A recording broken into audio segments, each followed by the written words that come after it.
Tari loved the waterhole on the edge of camp. The smooth clay bank held old marks from games and stories, and near the reeds stood a small clay figure his aunt had shaped long ago.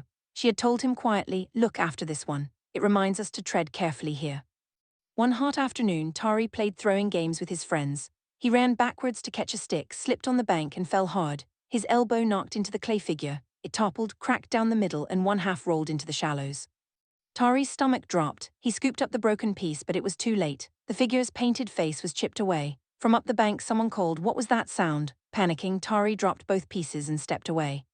By the time the others arrived, the figure lay in two soggy parts. "Who did this?" asked his aunt when she saw. Tari stared at the ground. "Maybe it just broke," he muttered. Nobody argued. The sun was fierce and there was still water to carry. His aunt only sighed and gathered the pieces.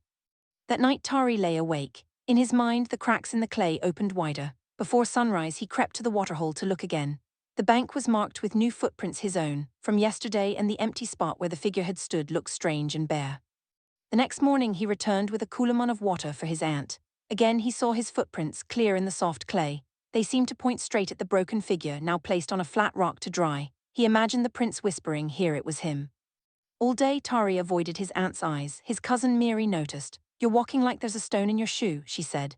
Tari snapped at her and walked away, but the guilt only grew heavier. On the third morning there were fresh marks by the waterhole, small toe prints of a child beside an adult's wider feet. His aunt had been there, maybe she already knew. Tari sat beside the rock where the broken pieces lay. "It was an accident," he told them. Saying the words out loud made his chest hurt and ease at the same time. He carried the pieces back to camp. His aunt was plaiting grass into a mat. When she saw the figure in his hands, she stilled but said nothing. "I broke it," Tari blurted. "When we were playing, I lied. I'm sorry."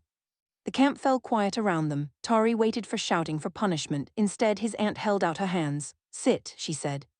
He sat, eyes stinging. She turned the pieces over gently. "Clay can break," she said. "What matters is how we fix what we can." She handed him a small bundle of fresh clay. "You remember how we shaped it?" He nodded.